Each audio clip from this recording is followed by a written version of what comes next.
everybody, welcome to Kimmel's Irish Pub. Time for another movie review. Tonight's movie, Prizefighter, The Life of Jim Belcher. And it's a movie about during the turn of the 19th century, pugilism, I guess, was a sport of kings, and gifted young boxer fought his way to becoming the champion of England. So, I don't know. It's on Amazon Prime. If you have Amazon Prime, it's free, which is nice. If it's free, it's for me.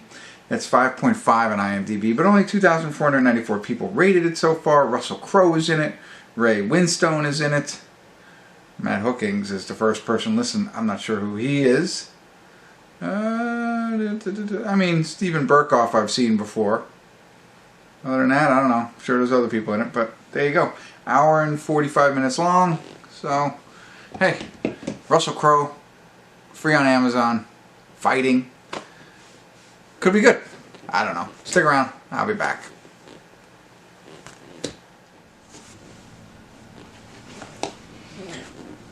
Hey everybody, we're at the credits of Prizefighter, the life of Jim Belcher.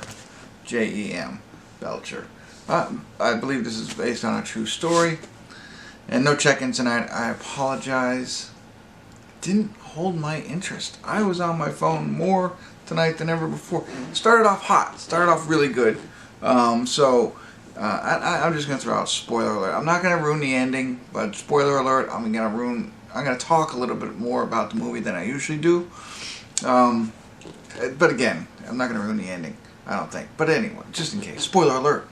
But Russell Crowe plays a grandpa, right, who is like a bare-knuckle fighter, and he's a Belcher, so, and he just beats people up, and he's really good at it.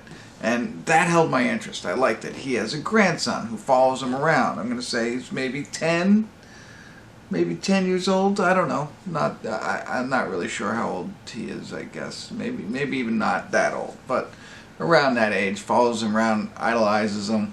And he is a fighter. He drinks a lot. He goes to chicken fights. Not an upstanding citizen. But his daughter, who is obviously his grandson's son, doesn't really want him influencing her child, right?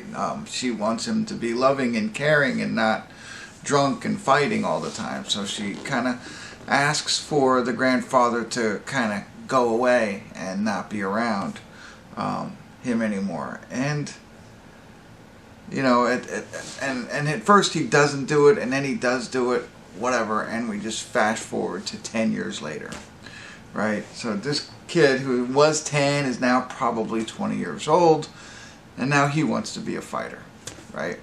And and then it becomes a story of Jim Belcher. So the whole beginning of him not wanting, his mother not wanting him to be a fighter, kind of the only thing you pull out of that piece was Russell Crowe's character was really good, so he must have inherited some of that stuff.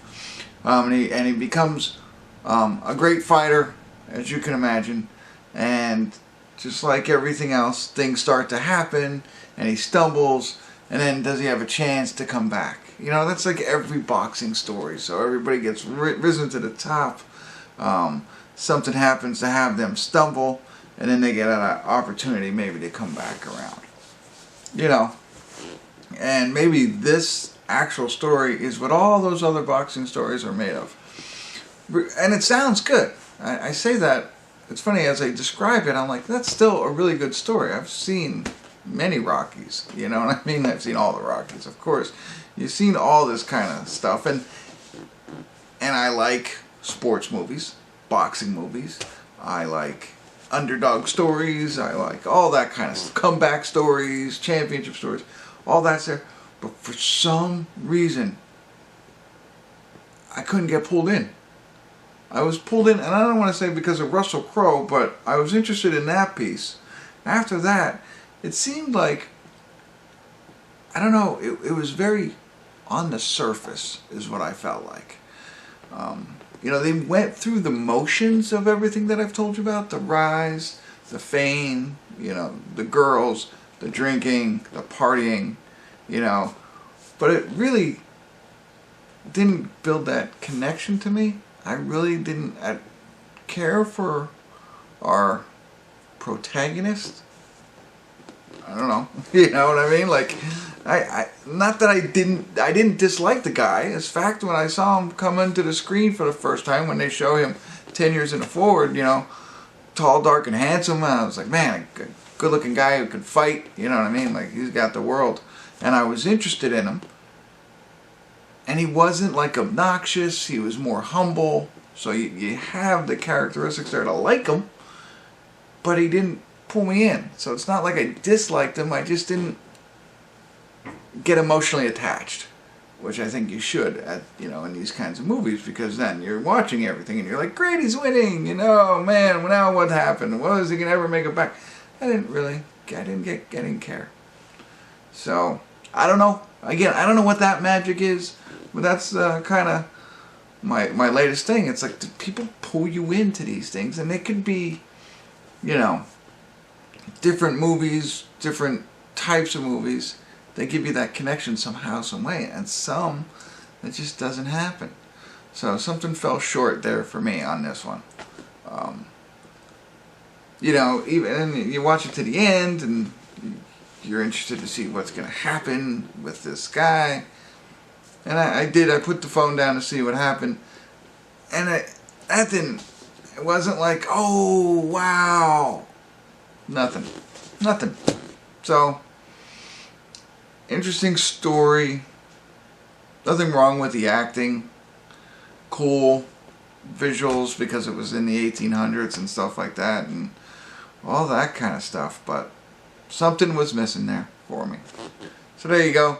That's what I got for you. It's on Amazon Prime. If you don't believe me, go. If you don't believe me, if you don't believe what I'm saying about the movie, you still want to go see it, go check it out. Like I said, if you have Prime, it's free. So that's it. That's all I got for you. I don't know if I was helpful. I'm probably, I don't know. Probably gonna give it a 5 for some reason. Not that it was poorly made, but I don't know. All right, I'm rammering. Probably give me a 5 too. All right, thanks for tuning in. Kimmel's Irish Pub.